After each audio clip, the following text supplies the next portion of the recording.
안녕하세요. 지리적 상상력을 통한 세계지리 수업에 오신 것을 환영합니다. 우리 지난 시간에는 지리 정보의 종류와 지리 정보를 일상생활에서 다양하게 활용하는 방법을 사례를 통해서 학습해 보았었는데요. 이번 시간에는 세계를 구분하는 다양한 기준, 그리고 다양한 지표에는 무엇이 있는지 확인해보고 세계의 지역 구분을 다양한 사례를 통해서 함께 알아보는 시간을 가져보도록 하겠습니다. 먼저 세계의 지역 구분에 대해서 학습하기 전에 지역과 권역의 의미에 대해서 알아보는 시간을 잠시 가져보려고 하는데요. 이번 학습에도 아래에 함께 첨부해 놓은 세계지리 학습 노트를 다운로드 하셔서 이 영상을 함께 시청하시면 되겠습니다. 교과서는 20페이지를 준비해 주시면 되겠습니다. 자, 그럼 학습 노트를 먼저 보도록 하겠습니다. 지역이라는 것은 이것이 다른 곳과 구별되는 지표상의 공간 범위를 의미하는데요.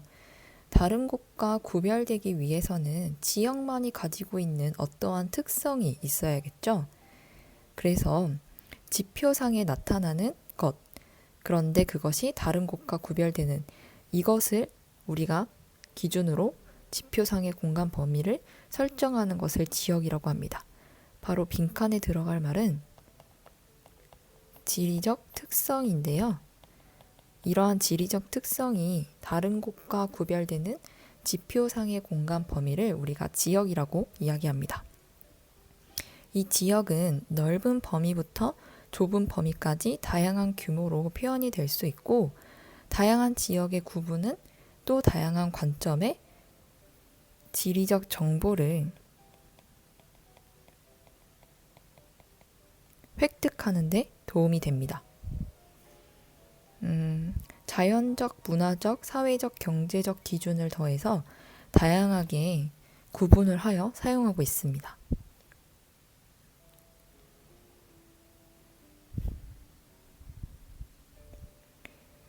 그리고 권역이라는 것은 더 큰 스케일에서 바라보는 개념인데요. 세계를 큰 규모로 나눈 공간 단위를 우리가 권역이라고 이야기합니다.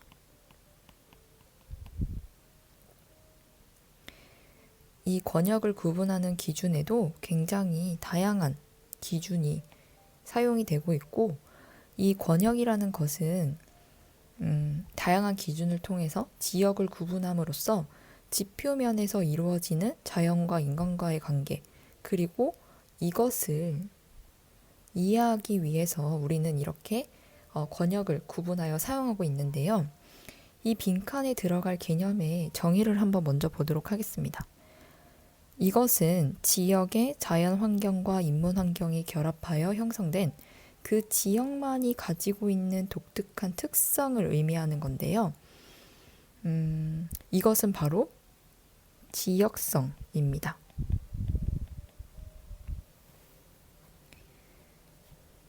지역을 구분하는 데 있어서는 지형이나 기후와 같은 자연 환경으로 구분하기도 하고, 산업이나 종교, 언어와 같은 인문 환경으로 구분하기도 합니다.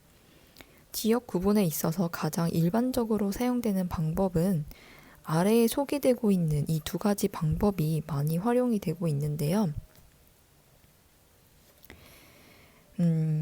의미를 보면서 이것을 뭐라고 부르는지 한번 유추해 보도록 하겠습니다.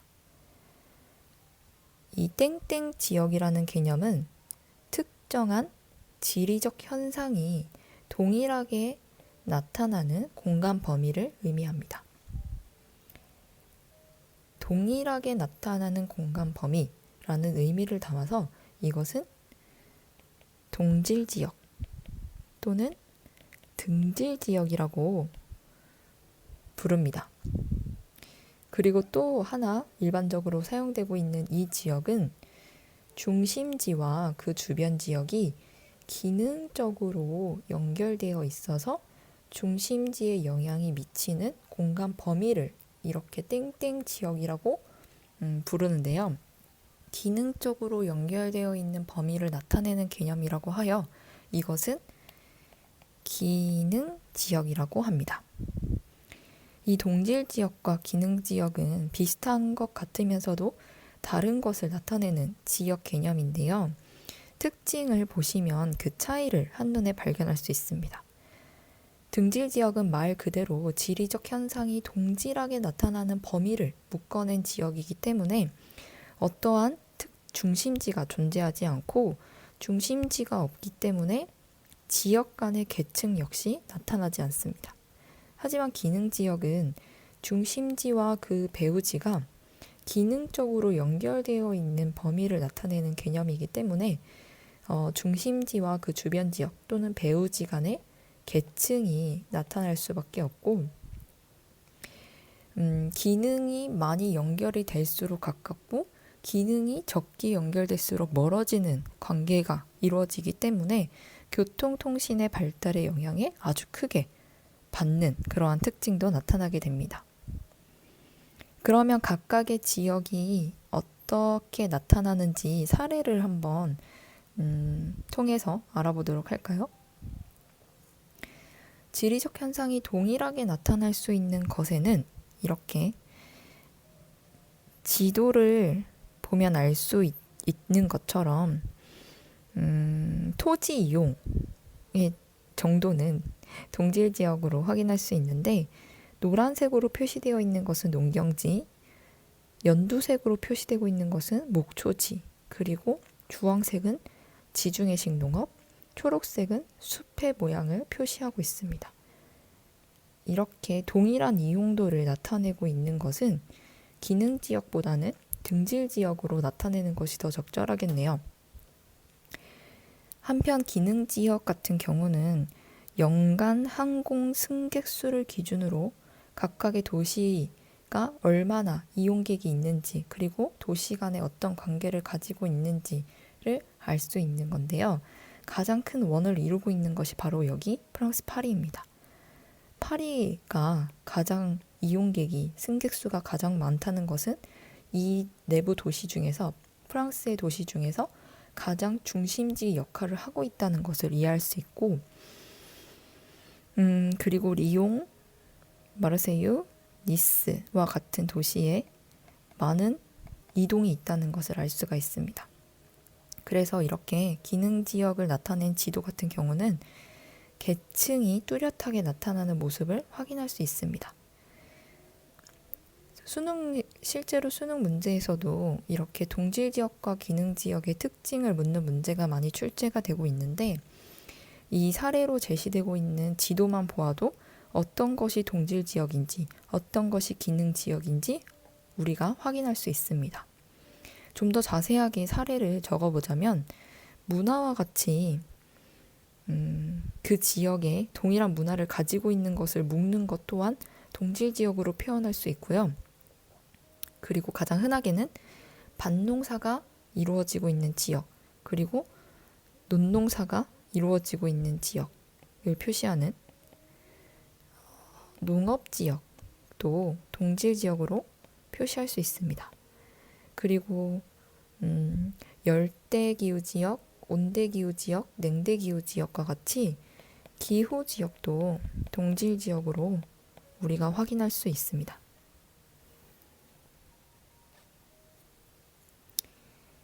그리고 사람들이 주로 믿고 있는 종교권 같은 경우도 이러한 등지지역으로 확인할 수가 있겠네요. 기능지역으로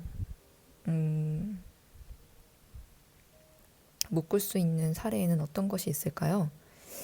먼저 슈퍼를 이용하는, 마트를 이용하는 범위를 나타내는 상권이 있을 수 있고 학교를 이동할 수 있는 범위, 출근할 수 있는 범위를 나타내는 통학권과 통근권 같은 경우도 기능지역의 사례로 이야기될 수 있겠습니다. 그리고 도시 세력권도 기능지역으로 이야기할 수 있을 것 같고 좀 더 우리의 일상과 가까운 사례를 생각해 보자면 배달할 수 있는 범위, 배달 지역도 이러한 기능 지역의 사례라고 이야기할 수 있을 것 같습니다. 우리가 배달 지역을 사례로 생각해 보면 가까운 지역은 배달비를 적게 받지만 그 식당에서 음식점에서 배달을 하는 곳에서 거리가 멀수록 더 많은 배송비를 부담해야 하는데요. 그것은 중심지와 배후지의 관계에서 중심지와 배후지의 개념으로 정리할 수 있습니다. 이 중심지에서 가까울수록 기능의 영향을 강하게 받고 주변으로 갈수록 기능의 영향이 약해지기 때문이죠. 좀 문장으로 정리해서 써보자면 기능 지역에서는 중심에서 기능의 영향이 강하게 나타나는 특징이 있고 주변으로 갈수록 기능의 영향이 약하게 나타나는 특징이 있습니다. 그런데 지역을 등질 지역 또는 기능 지역으로 분명하게 나누는 것은 굉장히 어렵고 이 두 가지, 여러 가지의 기능이 섞여서 나타나는 경우가 굉장히 많은데요. 이렇게 두 지역의 특성이 함께 나타나는 지역을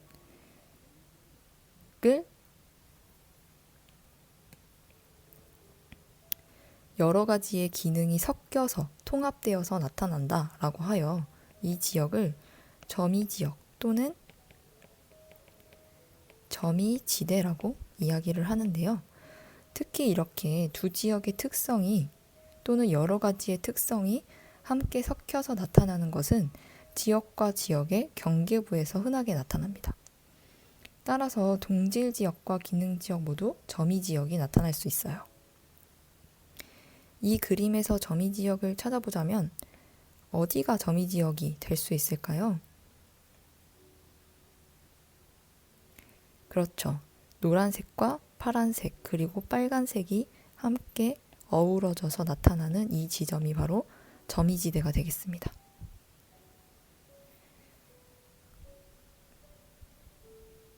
권역이라는 것은 지리적 권역을 지칭하는 것을 의미하는데 지구 표면을 나누는 가장 큰 규모의 공간 단위를 권역이라고 이야기할 수 있습니다.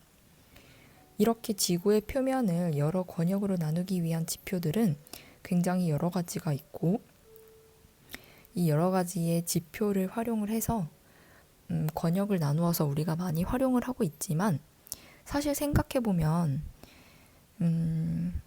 지구의 표면을 완벽하고 단정적으로 나눈다는 것은 사실상 불가능하다고 이야기할 수 있습니다. 그런데 그럼에도 불구하고 여러 학자들이 이렇게 각종 지표를 사용해서 여러 가지 방식으로 다양한 종류의 권역 구분을 시도하는 이유는 무엇일까요? 네, 이렇게 여러 가지 방식으로 권역 구분을 시도함으로써 지표면에서 이루어지고 있는 자연과 인간과의 관계를 우리가 이해할 수 있고 또 그 지역의 지역성을 더 잘 이해할 수 있으면서 우리가 이 자연과 어우러져서 더 잘 살아갈 수 있는 방법을 연구할 수 있기 때문입니다.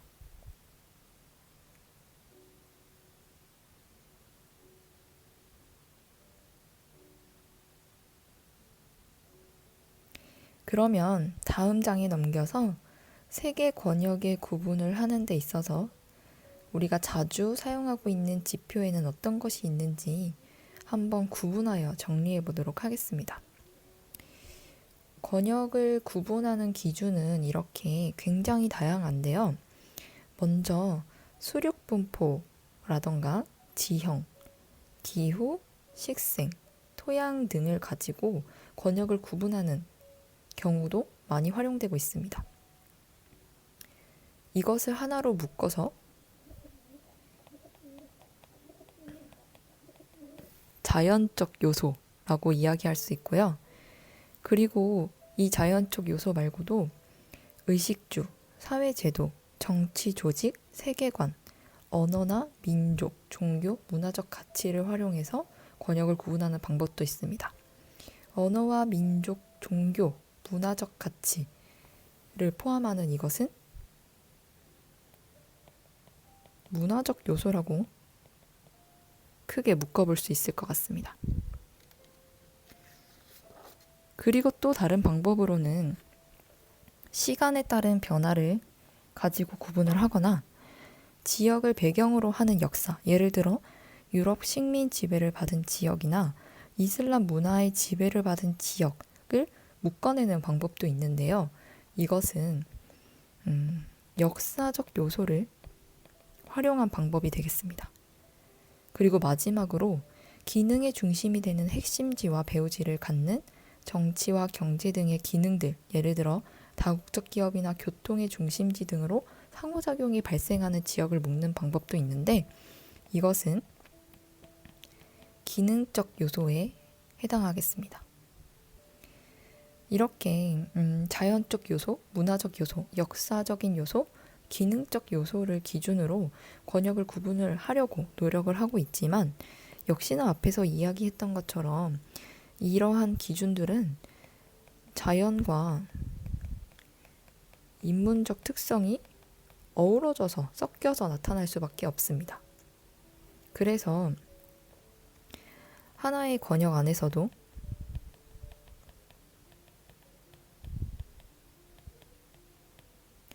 다양한 특성이 나타날 수 있고요.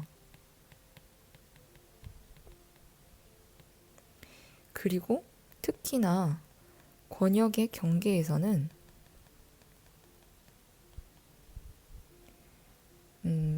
여러 가지 특성이 섞여서 나타나는 네, 맞습니다. 점이지대가 많이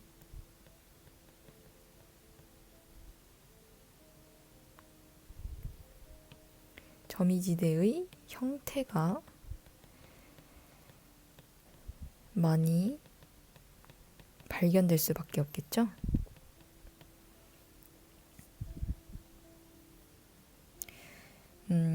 그래서 예를 들어서 도시와 농촌 지역의 경계부에서는 도시형 주택과 농경지가 혼재되어서 나타나는 모습도 많이 발견을 할 수 있고 또 터키의 최대 도시인 이스탄불 같은 경우도 터키의 지리적 위치상으로 봤을 때 터키는 유럽과 가까우면서도 아시아와 굉장히 가까운 위치에 중간 사이에 위치하고 있기 때문에 서양의 문화와 동양의 문화가 만나는 그래서 동서양의 문화가 공존하는 점이지대적 특성이 나타나는 곳입니다.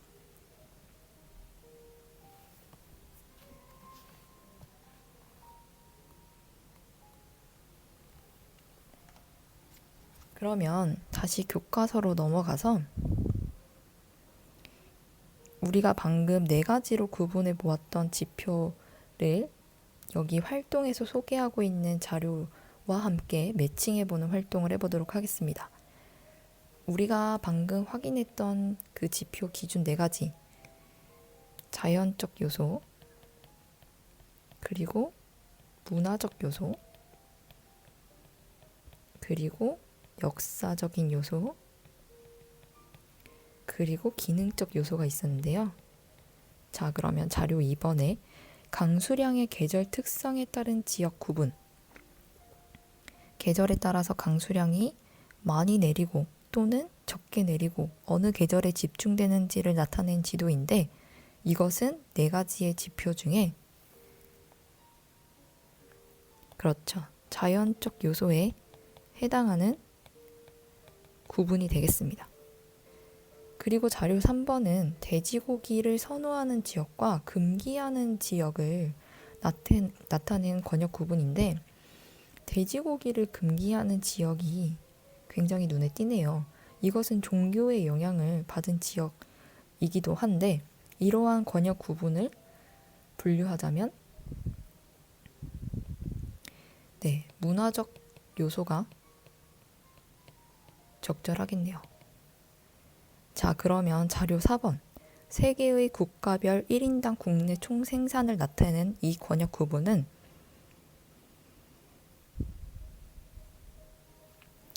경제적인 지표를 활용을 하고 있으니까 기능적 요소가 적절해 보입니다. 이 자료 2번과 3번과 4번 중에 지표의 특징이 비슷한 것끼리 한번 묶어볼까요? 어떤 것을 고를 수 있나요? 네, 자료 3번과 4번을 묶을 수 있을 것 같은데 자료 3번과 자료 4번은 인문적인 요소를 활용하고 있다라는 공통점을 발견할 수 있습니다.